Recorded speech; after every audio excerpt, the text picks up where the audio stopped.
muy contento de poder participar nuevamente con ustedes en otro programa, acá en Radio Universo, junto a mi hermano y amigo Robinson. Eh, Vamos a compartir un tema que es bastante, yo diría, denso, básicamente, porque desde la finitud de nuestras mentes, desde la finitud de nuestra intelectualidad y naturaleza, nos tenemos que aproximar hacia la infinitud y la profundidad de los misterios de Dios en relación al decreto eterno de Dios. Por eso que es un tema un tanto complejo, porque vamos a tratar de resumirlo, explicarlo en palabras muy terrenas, muy humanas, algo que por momentos es complejo de explicar porque descansa en el secreto de Dios, ¿no es cierto? Y probablemente no tengamos todas las respuestas. Así que nuevamente un afectuoso saludo, queridos amigos que nos están viendo y escuchando. Y bueno, Robinson, ¿qué te parece si saluda a la gente también antes de entrar a este tema? Sí, muy buenas noches a todos nuestros amigos y hermanos que nos están viendo en este momento. Realmente volver a decir antes que todo que las opiniones que se vierten en este programa son de exclusiva responsabilidad de quienes las emitimos, en este caso mi hermano Claudio y mías, y no representan necesariamente el pensamiento de Radio Universo a través de la cual estamos transmitiendo esta tarde. Y como decía Claudio, este tema en particular es un tema al que yo creo que deberíamos dedicarle quizás más de un programa, porque es realmente tratar con nuestras limitaciones poder entender a un Dios que no tiene límites. Y así que vamos a ir desarrollando el tema y, como siempre lo decimos, vamos a tratar de hacerlo lo más didáctico posible, lo más simple posible, dentro de nuestras posibilidades, para que usted, amigo y hermano, pueda ahí desde su casa o donde nos esté viendo, entonces tomar estas enseñanzas y poder entonces revisarlas a la luz de la Escritura, y para que les sean de bendición, para que sean de beneficio, para que usted vaya edificando su fe en la verdad de la Escritura. Así es. Si alguno de ustedes que nos está viendo en este momento tiene alguna consulta, por favor háganos saber sus consultas. No vamos a responder ahora mismo, pero nos comprometemos, ¿verdad, Robinson?, a de alguna manera enviarle, a darnos el tiempo de... claro, a través de Facebook o a través de la misma radio, ¿no es cierto? Sí, o quizás si ustedes podemos conseguir nuestros contactos y podemos de alguna manera explicar algunas cosas que ustedes a lo mejor tienen algunas dudas y que las podamos explicar de alguna forma un poco mejor. Exactamente. A través de estos medios. Y lo que estamos haciendo, digamos, yo estoy un poco nervioso porque tenemos que acercarnos con cierta humildad ante esto tan grande que es el decreto de Dios. Y con reverencia. Y con reverencia, ¿no es cierto? Y nuevamente estamos desde la confesión de fe de Westminster, que es nuestro documento, uno de nuestros documentos base, y que nos da estos lineamientos, ¿verdad? No se asuste cuando escuche la palabra confesión o catecismo o incluso católico. Católico significa común o universal, ¿verdad? Entonces no se asuste con esa terminología, y desde la confesión de fe de Westminster, que es uno de nuestros documentos bases, queremos hablar del decreto eterno de Dios, que es el capítulo 3, y yo les voy a leer el artículo 1 y 2. Y bueno, Robinson podrá agregar algunos versículos bíblicos a lo que estamos leyendo, pero primero decir que el decreto eterno de Dios, cuando hablamos de esto, estamos hablando de el propósito y la determinación divina en relación a las cuestiones o a las cosas futuras. ¿No es así? Así es. Se toca esta doctrina tangencialmente también con lo que es la soberanía de Dios en muchos puntos. Lo vamos a ir viendo de forma bien pausada y bien clara, para que podamos ir adentrándonos, ¿no? Dios mira desde la eternidad. Y como siempre decimos, Dios no tiene ideas nuevas. Él no cambia de pensamiento. Todo lo que Dios ha decretado, lo decretó desde la eternidad y para siempre. Desde esa forma, en el tiempo en que a nosotros nos toca vivir, ya Dios ha establecido las cosas que van a ocurrir. Claro. Y cuando hablamos de decreto, no estamos hablando de esta moda reciente, ¿no? De yo decreto, yo declaro, yo proclamo. No estamos hablando de ese tipo de cosas que nada tienen que ver con el decreto eterno de Dios. No se confunda. Nosotros no somos quienes para decretar, ni proclamar, ni declarar absolutamente nada, ¿ya? Entonces, dicho esto, vamos a decir que en el capítulo 3 de la Confesión de Fe de Westminster tenemos, entre otros artículos, el 1 y el 2, que dice lo siguiente: Dios, desde toda la eternidad, por el sapientísimo y santísimo consejo de su propia voluntad, ordenó libre e inmutablemente todo lo que acontece, pero de tal manera que Él no es el autor del pecado, ni violenta la voluntad de las criaturas, ni quita la libertad o contingencia de las causas segundas, sino que más bien las establece. Artículo 2 del capítulo 3. Aunque Dios sabe todo lo que podría o puede acontecer bajo todas las condiciones supuestas, sin embargo, no ha decretado nada porque le previó como futuro o como aquello que acontecería bajo tales condiciones. ¿Qué aprendemos de esto? En estos artículos 1 y 2 del capítulo 3, que Dios ha predeterminado todo lo que sucede, que su predeterminación o plan es eterno, que no hay nada demasiado grande ni pequeño para ser incluido o excluido de su predeterminación, que esto no hace a Dios que sea el autor del pecado, que Dios no obliga por la fuerza al hombre a hacer lo que él no quiere hacer en cuanto al pecado, y que esto no destruye la libertad ni las relaciones de causa y efecto. Es más, es la base sobre la cual éstas existen. Finalmente, que este plan soberano de Dios no está condicionado sobre cualquier cosa prevista por Él, lo cual haría que Dios dependa de algo fuera de sí mismo. O sea, aquí vemos en breve, de manera muy clara, lo que la confesión plantea: que Dios es el autor soberano de todas las cosas. Ahora, yo sé que algunos se estarán preguntando, pero ¿por qué pasa esto? En fin, todo ese tipo de cosas, ¿verdad? Pero antes de continuar, me gustaría que nos leyeras algunos versículos para que la gente vaya disipando dudas, porque seguramente van a tener problemas. A ver, partamos por ejemplo con Romanos 9, en el versículo 13. Aquí hay una hilada de versículos en la carta del apóstol Pablo a la iglesia de cristianos en Roma.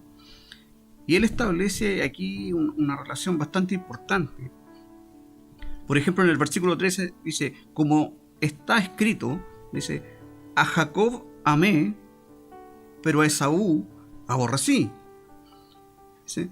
El punto aquí no es alguna emoción de odio hacia Esaú y sus hijos.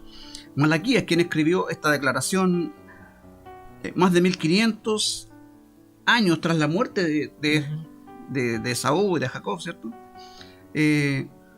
Miraba en retrospectiva hacia estos dos hombres y por extensión a las naciones, Israel y Edom en este caso, que salieron de sus lomos. Dice: Dios escogió a uno para recibir su bendición y protección divinas, y al otro lo dejó a juicio divino.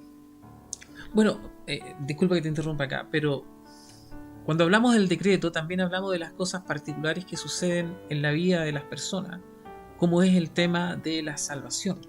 Ahora, es interesante el versículo que tú mencionas respecto a Esaú y se me fue el nombre, hija de Jacob, ¿verdad? Sí. Dice: a uno amé, y a otro aborrecí. Pero, ¿cuál es la diferencia sustancial en estos dos personajes para que Dios amara a uno y aborreciera a otro? Ocurre, queridos amigos, que no existe ninguna diferencia sustancial. Exacto. Porque la decisión última, o primera, de amar a uno y aborrecer a otro, no descansa sobre la condena que pesa sobre el ser humano en cuanto a que éste es pecador, sino que la decisión primera y última de aborrecer a uno y amar a otro descansa en el soberano consejo eterno y secreto de Dios. No es por una particularidad que Jacob tuviera o una desventaja que Esaú tuviera. Exacto. Y respecto de esto mismo, cuando ponemos delante de la gente estos temas y dicen, pero yo ahí veo como un poco de injusticia, a lo mejor, decir de que Dios es como un poco tirano, un poco arbitrario al amar a uno y aborrecer al otro. Pero como dices tú, esto no descansa. Dios no mira a través de los tiempos y elige por algo que uno hizo y el otro no. Dios no mira a través de los pasillos del tiempo desde la eternidad y dice, este va a creer en mí, entonces por eso a este yo lo amo, claro, y al otro lo aborrezco. Sí. No. Eso no es así.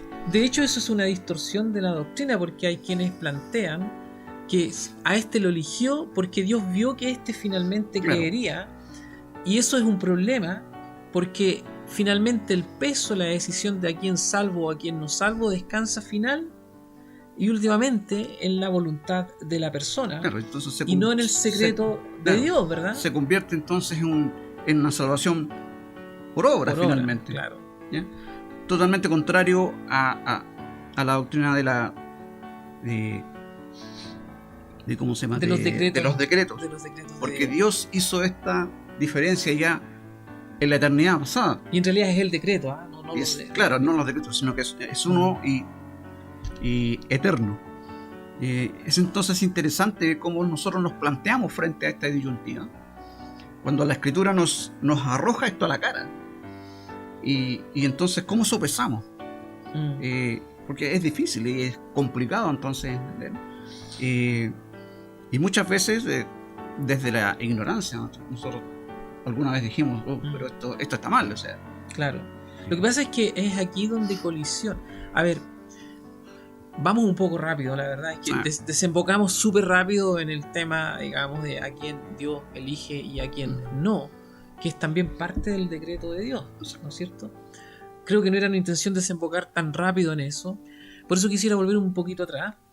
Y cuando decimos que Dios existe, que Dios es real, cuando finalmente decimos yo creo en Dios, yo soy cristiano, yo amo a Dios, yo sirvo a Dios, ¿qué estamos diciendo exactamente en relación a Dios?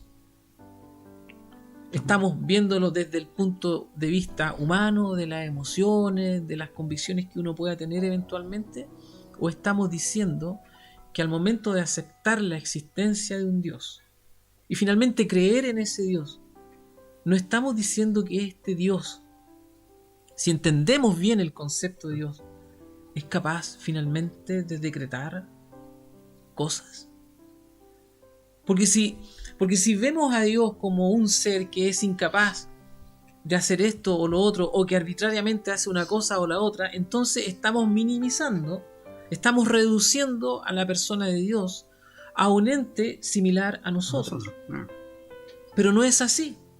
Luego, si decimos que Dios es real, que Dios existe, tenemos que asumir que por el solo hecho de ser este Dios, ¿verdad?, único y verdadero, trinitario, por el solo hecho de asumir la existencia de este Dios, tenemos que consecuentemente, queridos amigos que nos escuchan, asumir que nuestro Dios es evidentemente soberano y que el decreto le es una cuestión completamente connatural. Disculpen ustedes si las palabras faltan, pero es que aquí, como dijimos al principio, nos paramos frente a la eternidad, frente al misterio, frente a la infinitud, a la profundidad de la riqueza de nuestro Dios. Entonces vuelvo al punto. ¿Crees en Dios? ¿Crees que Dios existe? Entonces tienes que asumir que ese Dios, consecuentemente, inherentemente, decreta. Exacto. De lo contrario, no sería Dios. Aquí no podemos comprar solamente una parte del paquete. Claro. No la parte que nos gusta, como ocurre hoy día en muchas iglesias, en las cuales se resalta un atributo de Dios por sobre el resto, lo que nos deja, por supuesto, muchos problemas para resolver. Una vez que hemos aceptado a Dios a través de la fe, necesariamente debemos asumir las consecuencias de tomar todo lo que Dios significa. No solamente una parte de su carácter, sino su carácter completo. No solamente aquello que nos gusta, sino que aquello que también nos provoca, nos puede provocar rechazo en un principio. ¿Por qué? Porque necesariamente necesitamos adentrarnos allí y poder entender muchas cosas. Pero que la gente no se confunda, porque no queremos limitar el decreto de Dios a la cuestión soteriológica o salvífica de algunos por sobre otros.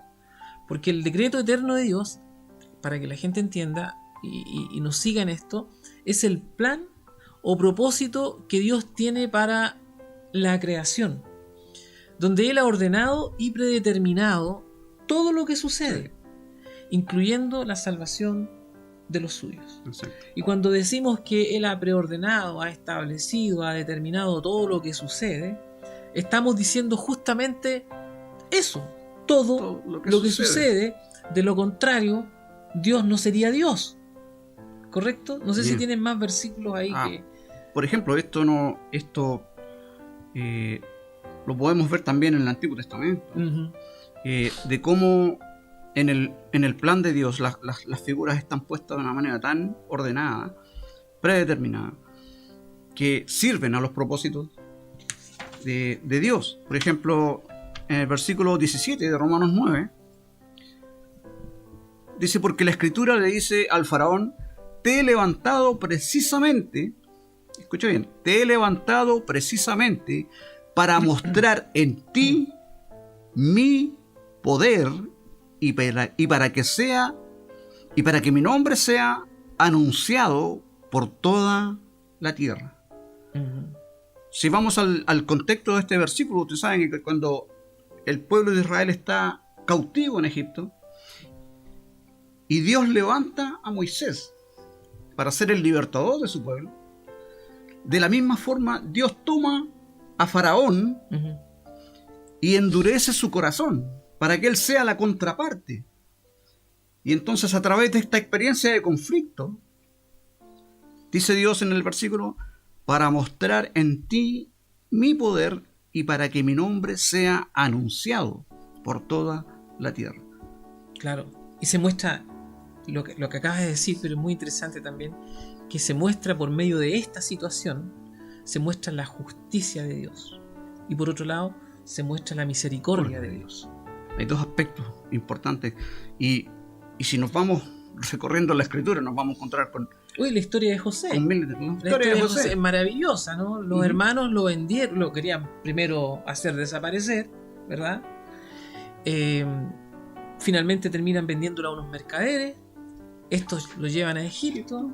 Ahí vivió como esclavo, ¿verdad? Dios lo ubica, digamos, lo entrona a una posición de poder interesante, que podríamos decir que era no un primer ministro, pero era no un primer ministro como lo conocemos en Nueva Zelanda, ¿no? Donde funge como presidente, sino que era el ministro de... Era como un gobernador. Un gobernador importante, ¿no es cierto? Yeah. Y cuando se ve enfrentado a la situación de ver a sus hermanos, y se quiebra y él llora, ¿verdad? Amarga y tristemente, ¿qué les dice José? Ustedes lo hicieron mal, lo planearon para mal para mí. Pero Dios lo tornó en algo positivo, lo hizo algo bueno, porque finalmente salvó la descendencia de su pueblo, los libró de la hambruna, ¿verdad? Sí. O sea, hay un propósito mayor. El problema radica muchas veces que en nuestra mente finita y nuestra perspectiva breve, temporal, ¿verdad? Nosotros tendemos a ver hasta dónde alcanza nuestra vista, sin considerar que el Dios que decreta ve mucho más allá. Exacto. Y bueno, en el versículo 18, Pablo finaliza esta idea afirmando, ¿cierto?, la soberanía, afirmando la voluntad perfecta de Dios, cuando dice en el versículo 18, de manera que Dios tiene misericordia de quien Él quiere tenerla y endurece a quien Él quiere endurecer. Claro. O sea, es fuerte, ¿eh? Es fuerte, es difícil, es crudo, pero eso nos da a entender a nosotros la dimensión real de Dios, y que lo que hace en los cristianos es finalmente afianzar nuestra confianza. Exacto. Profundizar nuestra fe, porque creemos y confiamos en un Dios que es fiel, que cumple sus promesas, en un Dios que es sabiduría en esencia, y que por lo tanto todo lo que Él decretó en un principio lo cumple. Y con esto podemos volver, si queremos, también en la Escritura, al libro de Génesis, al principio. ¿Qué dijo Dios cuando Él va terminando las etapas de la creación? Él dice, y vio Dios que era bueno. Luego repite la frase, y vio Dios que era bueno. Y cuando finaliza, dice, y vio Dios que era bueno en gran manera. ¿Qué significa esto? Sencillamente significa que todo lo que Dios hizo cumple perfectamente las condiciones para los propósitos para los cuales fueron creados. Exactamente. Y esto solo podía venir, ¿cierto?, de Dios. Claro. Que tiene un conocimiento infinito, que tiene una sabiduría infinita, que tiene un poder infinito, y por lo tanto es Él quien puede. Claro. Y establece los medios para que así sea, establece los tiempos para que así sea, elige las personas. Exactamente. Pero más allá de hacernos huir despavoridos, ¿no?, y generar esta imagen del Dios malo, como que algunos dicen el Dios del Antiguo Testamento, como que fuera distinto del Nuevo, más allá de hacernos caer en una suerte de depresión, debiera hacernos caer de rodillas por el solo hecho de que Dios decretó en su sabio consejo que nosotros hoy día disfrutáramos de su misericordia y no de su juicio. Exacto. Debiera hacernos caer de rodillas y llorar amargamente por nuestra condición, y por otro lado también llorar de alegría de ver, ¿no es cierto?, lo que Dios ha hecho en nosotros desde el principio. Por eso que es bueno, yo creo que hay que repetir, ¿no?, el decreto eterno de Dios es el plan o propósito eterno de Dios que tiene para la creación, en donde Él ha ordenado y predeterminado todo lo que sucede, incluyendo la salvación de los suyos, ¿ya? Y la no elección de los otros. Exacto. Ahora, como dice el apóstol Pablo, vas a argumentar en contra de Dios, decirle, bueno, ¿por qué me hiciste un vaso de barro y a este otro le hiciste un vaso de honra? Y ahí nuevamente a Jacob amé, a Esaú aborrecí, y no porque en ellos existiera alguna diferencia sustancial, sino que porque la razón del amor y el castigo del otro depende y radica y descansa en el eterno decreto de Dios. Como decíamos al principio, Dios no tiene pensamientos nuevos. No. Dios no cambia de parecer. No, exactamente, sí. Como dice, citamos de nuevo Hebreos 13:8. Él es el mismo, ayer, hoy y por los siglos. O sea, está hablando de una eternidad. Hay quienes piensan que porque en la Biblia aparecen expresiones como que Dios se arrepintió de lo que había creado. Algunos creen que Dios cambia, que Dios muta, pero no, esa es una expresión que el escritor sagrado le atribuye a Dios. ¿Ya? Es lo que se llama, a ver, se me olvidó la figura literaria, ¿no? Antropomorfismo. Antropopatismo, donde se le agregan a Dios emociones humanas, sentimientos humanos. ¿Ya? Entonces, no se equivoque. Sí, pero Dios no destruyó a Nínive, te dirá alguno. Sí, pero si usted sigue leyendo la historia, efectivamente Nínive fue destruida después. ¿Ya? No es que Dios se arrepintiera de destruir a Nínive, a esa generación la salvó, pero no a la otra. Exacto. ¿Por qué? Porque, nuevamente, si creemos en la existencia de Dios, si creemos en Dios, tenemos que necesariamente creer que nuestro Dios es un Dios que decreta, que le es propio a su ser decretar. Y eso, lejos de hacernos huir, despavoridos y renegar debiera hacernos ir humillados a Dios, porque solo ahí vamos a poder encontrar el consuelo que necesitamos, y aún aquellas cosas que no comprendemos podemos encontrar, digamos, descanso en la persona de Dios. Oye, ¿qué te parece? Está interesante esto, ¿eh? Espero que la gente no esté mareada con lo que estamos diciendo, porque mire, un consejo: acérquese con humildad a esto, acérquese con reverencia, porque a veces son temas complejos de digerir para algunos. Yo me acuerdo, como modo de experiencia, ¿no? Cuando yo les comenté esto a mis padres, a mi mamá se enojó. Se enojó, me dijo, pero ¿qué es lo que te pasa? Me dijo así, bien acongojada ella. Me dijo, ¿qué es lo que te pasa? Ya dejaste creer en Dios, me dijo. Y no, pues yo ahora creo más en Dios, pues. Y no lo pueden entender al principio, porque estamos tan metidos en esta cultura en donde el hombre necesariamente tiene que participar en los procesos salvíficos, tiene que participar en el quehacer divino, y no funciona así. No funciona así.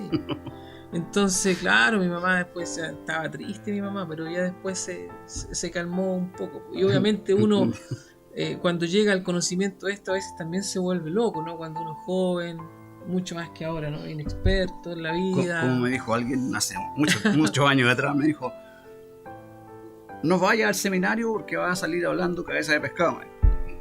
Ya. ¿Cómo les decimos eso a la gente que no es chilena en cabeza de pescado? Tontera. Tontera. Claro. Estupideces. Puede ser así de duro.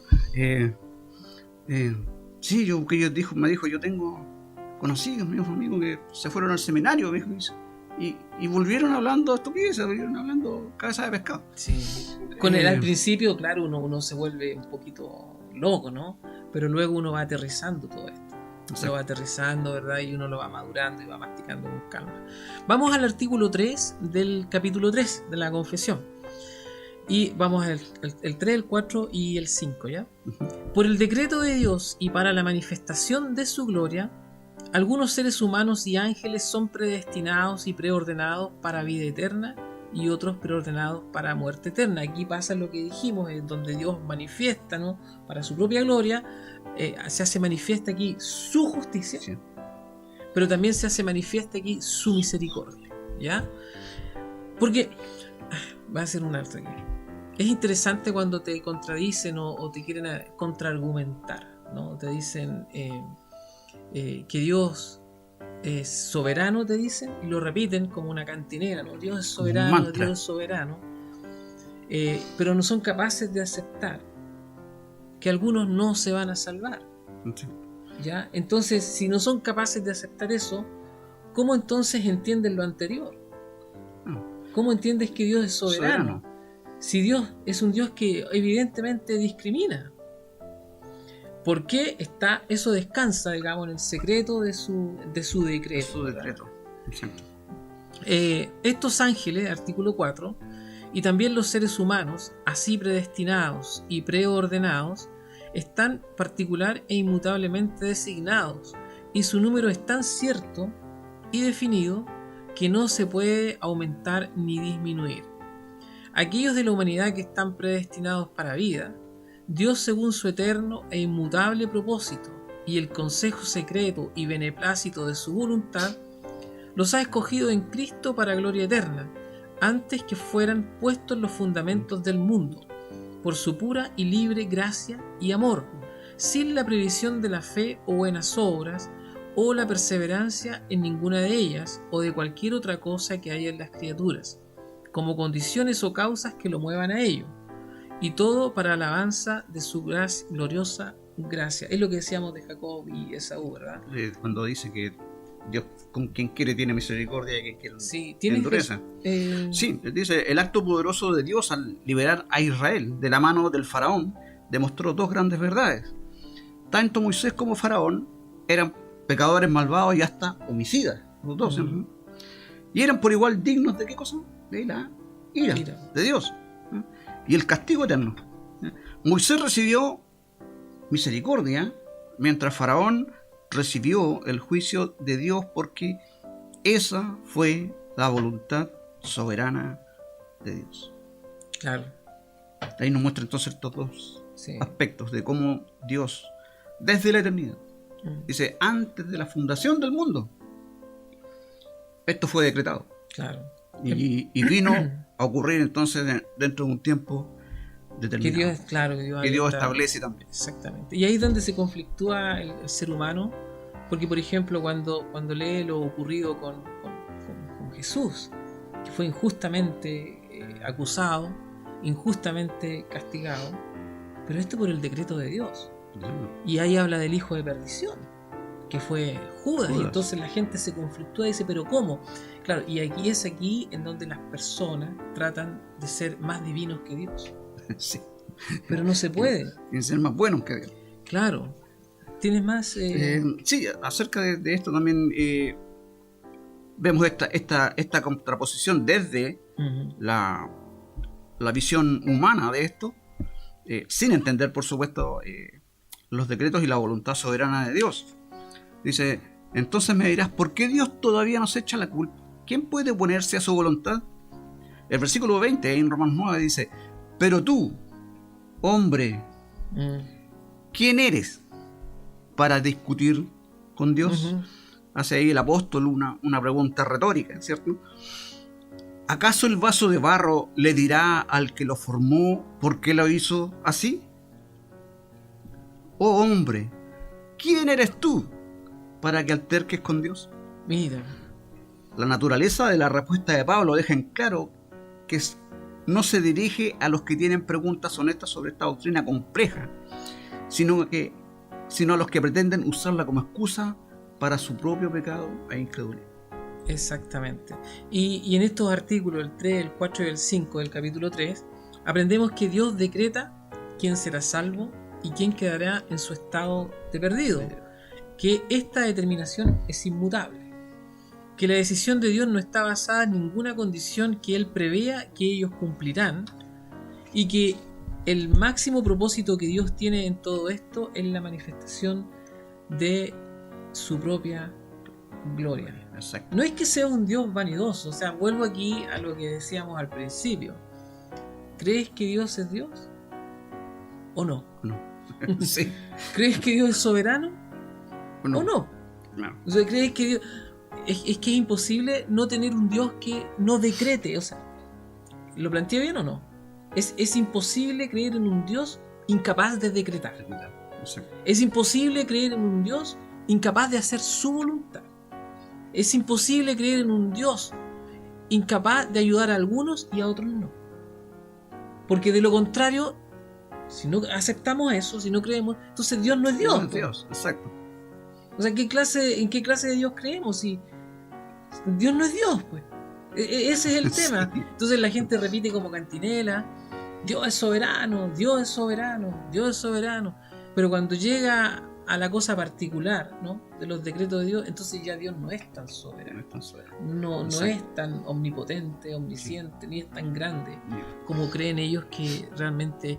Fíjate que en este librito, que es muy interesante, que lo estamos usando de base, ordené otro por si acaso, que lo podemos también usar, que es de J. Williamson, ¿ya? ¿Quién lo editó este librito? O sea, lo publicó.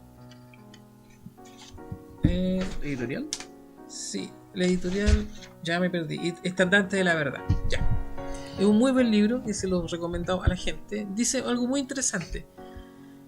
Porque esto es lo que a los hermanos y a las hermanas de pronto les incomoda, ¿no? Esta cosa de la elección que está en los decretos o en el decreto de Dios, ¿ya? ¿Y por qué ha elegido Dios a algunos? ¿Por qué también ha dejado a algunos morir en sus pecados? No estamos preguntando por qué escogió a los que escogió y pasó por alto a los demás, sino por qué escogió a algunos y pasó por alto a otros. No se trata de por qué hizo lo que hizo, sino de por qué hizo, hay que cambiar la palabra, lo que hizo. Es decir, la respuesta es para su propia gloria. Dios se dará gloria a Él mismo, es decir, manifestará su gloria, demostrará la perfección de su santidad por medio de su ira contra el pecado y la destrucción de los malvados, ¿no? El atributo de Dios, el santo, es el único que es elevado a la ponencia máxima. No dice la Biblia Dios es amor, amor y amor, Dios es misericordia, misericordia, misericordia. No, dice Dios es santo, santo y santo, ¿ya? Demostrará la perfección de su santidad por medio de su ira contra el pecado en la destrucción de los malvados, y demostrará la perfección de su misericordia y amor salvando a los escogidos. ¿Hay alguien que se proponga discutir que Dios no tiene derecho a hacer estas cosas? En Romanos 9:20 me parece que tenemos un versículo. Exacto, es el que leemos. Sí. Dice, pero tú, hombre, ¿quién eres? Dice, para discutir con Dios. Y hace la analogía, ¿cierto?, con el trastito de barro, ¿no? Dice, ¿acaso el vaso de barro le dirá al que lo formó por qué lo hizo así? Hombre, ¿quién eres tú para que alterques con Dios? ¿Quién eres tú para que alterques con Dios? Exactamente. Pero el hombre lo hace, ¿no? Exacto. El hombre lo hace. Bueno, la criatura es rebelde por naturaleza, ¿no? Sí. Entonces, desde el principio de los tiempos, y podemos ver el registro bíblico, la criatura caída se ha rebelado contra la voluntad de Dios. Tenemos, por ejemplo, ¿cierto? Ese conocido pasaje de la Escritura acerca de la Torre de Babel. Dios había ordenado que los hombres se esparcieran por sobre la tierra, la llenaran y la sojuzgaran. Ese era el propósito y el mandato. ¿Y qué hicieron estos tipos? Dice que primero se establecieron. Eso ya fue un acto de rebeldía en sí. Sí.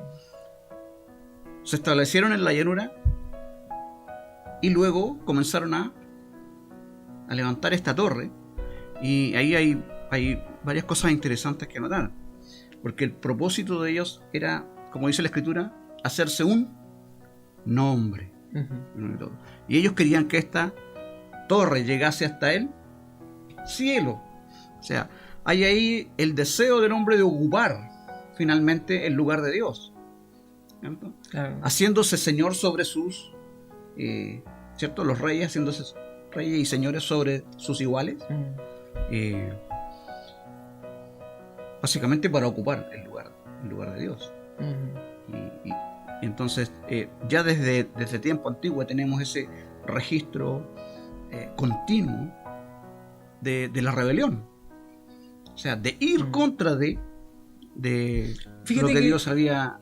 Fíjate que hay algunos estudiosos que, en relación a lo que acabas de mencionar, dicen que la idea de fondo era que al construir esa torre, más que ellos llegar a Dios, la idea era que Dios bajara y se hiciera uno igual a ellos, para que así ellos pudiesen alternar de manera directa. En el fondo era un intento de arrogancia, era un acto de arrogancia sublime. Entonces, obviamente Dios no iba a permitir eso, de acuerdo a algunos estudiosos en relación a este tema. Hay otros que dicen que es una forma primitiva de religión.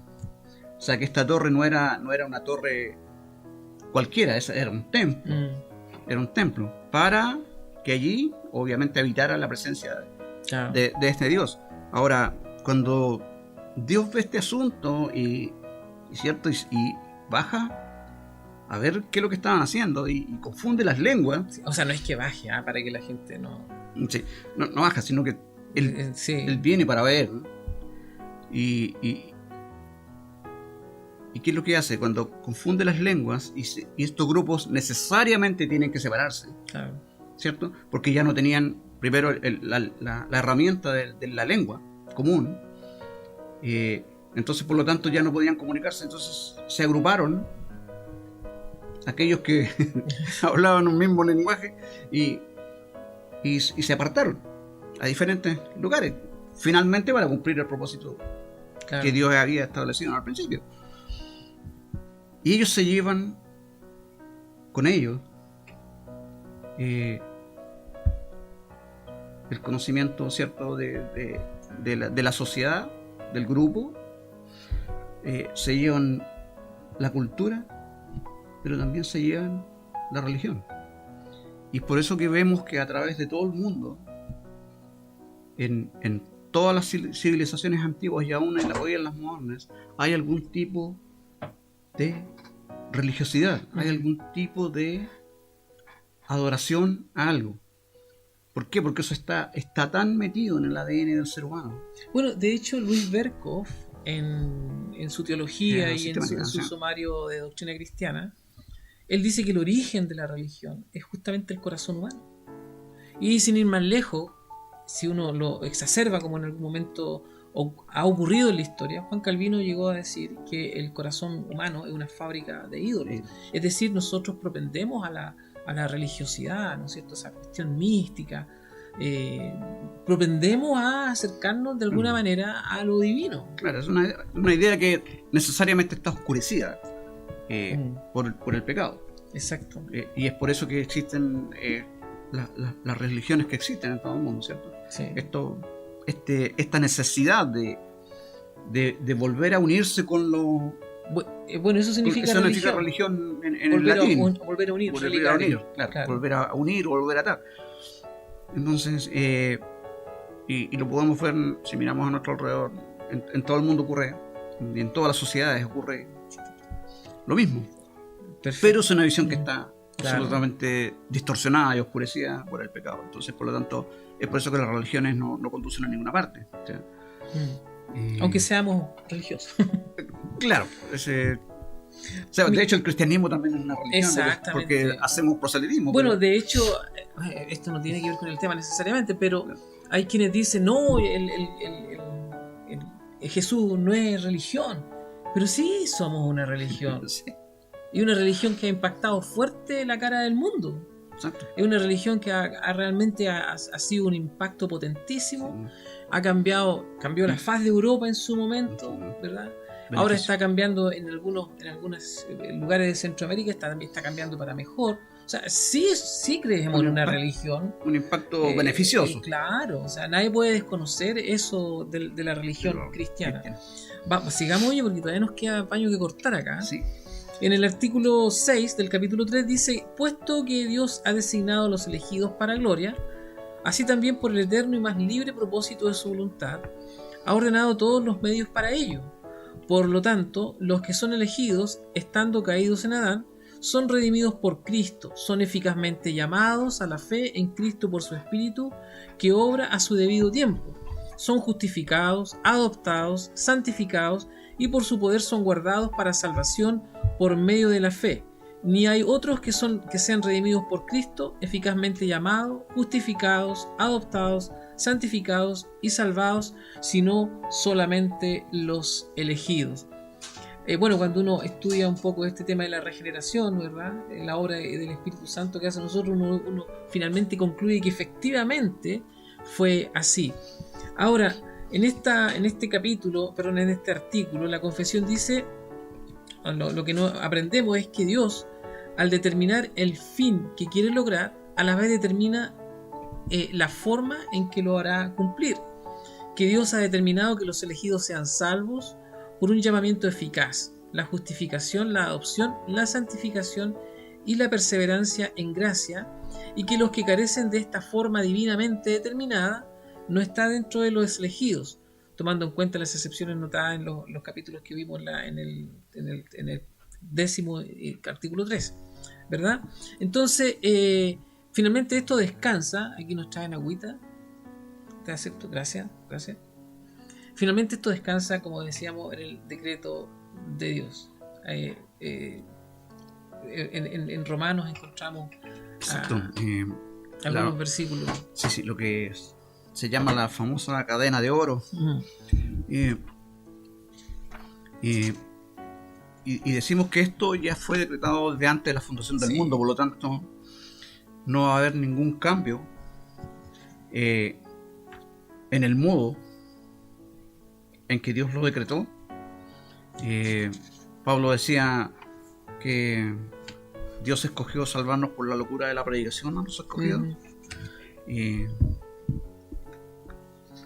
fíjate bien lo que dice, por ejemplo, Romanos capítulo 8, de los versículos 28 en adelante, dice: ahora bien, sabemos, dice, que Dios dispone todas las cosas para el bien de los que lo aman, es decir, de los que Él ha llamado de acuerdo a su propósito. Exacto. El propósito definido por el cual Dios nos llama. Y a continuación Pablo explica de qué manera Dios lo hizo. Dice: porque los que antes conoció, hay un plan. Hay un plan Sí. establecido antes de la fundación del mundo. Dice: porque a los que antes conoció, dice, también los predestinó para que sean hechos conforme a la imagen de su Hijo, para que Él sea el primogénito entre muchos hermanos. Estamos hablando de Cristo. Y a continuación, en el versículo 30 dice: y a los que predestinó, también los llamó. Y luego sigue: y a los que llamó también los justificó. Y a los que justificó también los glorificó. Tenemos entonces la culminación perfecta del plan de Dios en la glorificación de los santos, al final de los tiempos. Y si miramos desde este punto final hacia atrás, al comienzo, podemos ver la coherencia, podemos ver la perfección del decreto divino. Y como decíamos, a Dios no se le escapa nada, no hay ninguna partícula, ningún átomo en el universo que actúe, que se mueva fuera del decreto divino. Y esto debería movernos a una gran consolación, ¿ya? Cuando pasamos situaciones complejas, solo pensar que tenemos la victoria asegurada nos debiera mover a una gran consolación, porque eso significa que esto no es al azar, ¿no? Esto no ocurre por generación espontánea. No, Dios tiene un plan, ha tenido un plan. Él así lo estableció, Él así lo decretó. Yo encuentro que esto realmente es maravilloso, porque finalmente, cuando tú te miras en el espejo de tu maldad, dices: pero ¿quién soy yo? ¿Quién era yo para que Dios se fijara en mí? Exacto. No hay nada en mí que pueda llamar la atención de Dios como para que Él diga: sí, no, a este lo eres. Pero no funciona así. No funciona. En el secreto de Dios, en el consejo de Dios. Y ahí tenemos que entender que estaba el Dios triuno, ¿verdad? Participando de esto, lo explicamos con palabras terrenas. Estaba este plan, estaba este decreto de alcanzarnos a nosotros. Eso es tremendo, hablando acerca de lo que decía al principio, de la consolación que eso debería traer al corazón de los cristianos en todo tiempo. Y me hace recordar, por ejemplo, las últimas palabras de este himno maravilloso de Martín Lutero, Castillo fuerte nuestro Dios. Las frases finales dicen: quítenme esto, quítenme todo, quítenme esto, quítenme esto, que se vaya todo. ¿Qué queda? Dice: el reino de Dios. Eso es tremendo. Oye, nos queda el artículo 7 y 8, ¿ya? Vamos. Al resto de la humanidad agradó a Dios pasarla por alto y destinarla para deshonra e ira por su pecado, según el inescrutable consejo de su propia voluntad, por la cual extiende o retiene misericordia como a Él le place, para la gloria de su poder soberano sobre las criaturas, para la alabanza de su gloriosa justicia. La doctrina de este alto misterio de la predestinación debe tratarse con especial prudencia y cuidado para que los seres humanos, al prestar atención a la voluntad de Dios revelada en su palabra y al rendir obediencia a ella, por la certeza de su vocación eficaz, estén seguros de su elección eterna. Así que esta doctrina debe ser motivo de alabanza, reverencia y admiración a Dios, y de humildad, diligencia y abundante consuelo a todos los que sinceramente obedecen el Evangelio. En estas secciones aprendemos que Dios ha determinado soberanamente no dar su gracia salvadora a algunos hombres, que esta retención o pasar por alto es completamente un efecto de su consejo inescrutable, que es para su propia gloria, que mientras que su decreto sea soberano con respecto a algunas personas, es justo por motivo de sus pecados, que esta doctrina debe ser enseñada y muy cuidadosamente para que pueda ser de bien para los creyentes y para la gloria de Dios, y que esta doctrina, a pesar del antagonismo que hace surgir en los no creyentes, está llena de la bendición de Dios para los que la reciben correctamente. Es así, ¿no? Sí. Sí, bueno, porque evidentemente se van a generar ciertos antagonismos, pero aquí estamos parados frente a Dios, o sea, que nuestra finitud mental no nos permite de pronto ir más allá y no tener todas las respuestas, pero sí podemos encontrar consuelo en todo esto, ¿verdad? Saber que a pesar de todo, no sé si la expresión está correcta, pero a pesar de todo podemos ver que Dios escribe recto en caminos curvos, ¿verdad? Exacto. Y esto, como decíamos antes, conocer estas cosas y conocer de alguna forma o de una manera muy superficial, que es el corazón de Dios, necesariamente debería llevarnos a la reflexión, a la adoración, a la alabanza de lo que Dios ha hecho, sí. Porque sabemos que no hay fallas en la lógica de Dios. No. No hay ninguna, no podemos encontrarle una grieta a lo que Dios ha establecido desde el principio. Y por supuesto, para alguien que no ha recibido la luz del Evangelio, en el cual no está el Espíritu Santo, que no se le han revelado estas cosas, puede parecer arbitrario, puede parecer incluso hasta cruel, puede parecer incluso injusto el hecho de que Dios haya decretado salvar a algunos y pasar por alto. Bueno, uno de los cuestionamientos que hacen es que te dicen, bueno, si Dios decretó todo y que decretó que algunos se iban a salvar y otros no, ¿para qué predico?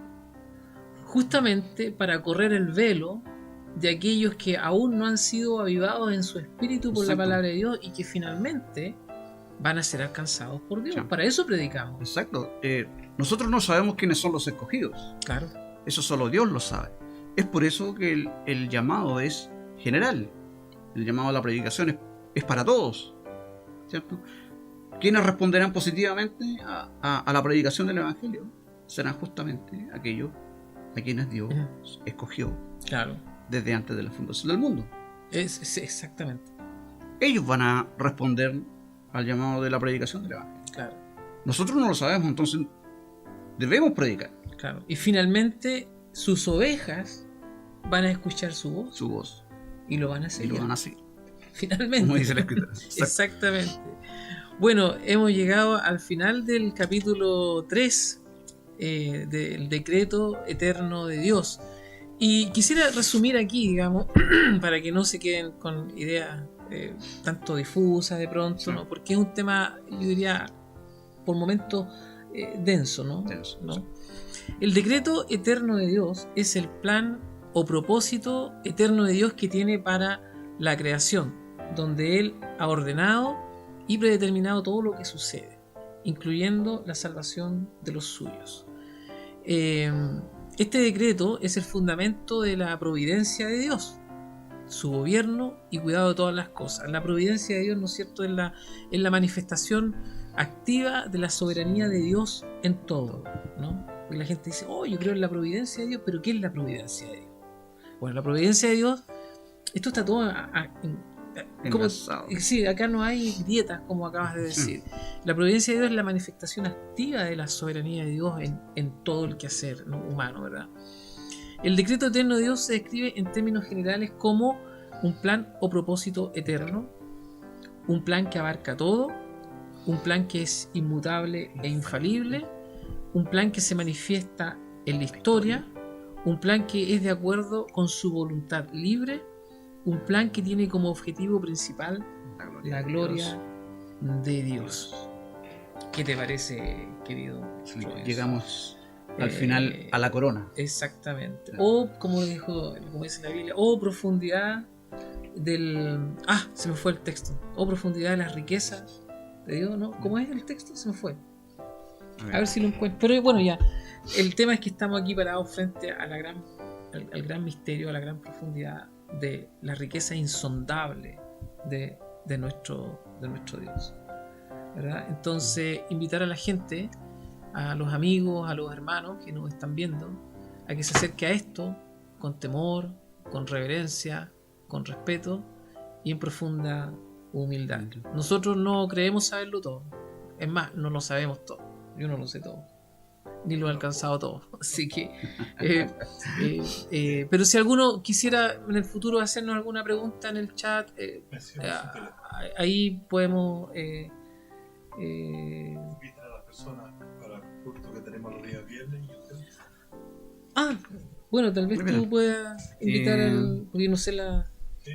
Sí, si usted quiere participar de un culto de hogar junto a nosotros, le invitamos todos los días viernes a las 8 de la noche, sí, en mi casa. La dirección es el 37 de West Glen Place en Ranui, aquí en la ciudad de Oakland. Y vamos a estar poniendo los contactos durante la semana para poder hacer llegar esa información. Vamos a dar la información en el Facebook. Sí. Y para que, si usted quiere, estamos teniendo estudio bíblico y predicación alternada todos los viernes. Para que, si usted quiere aprendernos de estas cosas y siente la curiosidad acerca de las cosas de Dios, ahí estamos para servirle lo que usted, en las dudas que usted tenga, en lo que quiera aprender. Y si de pronto no tenemos la respuesta, nos comprometemos a indagar, a estudiar y a buscar la respuesta para entregársela.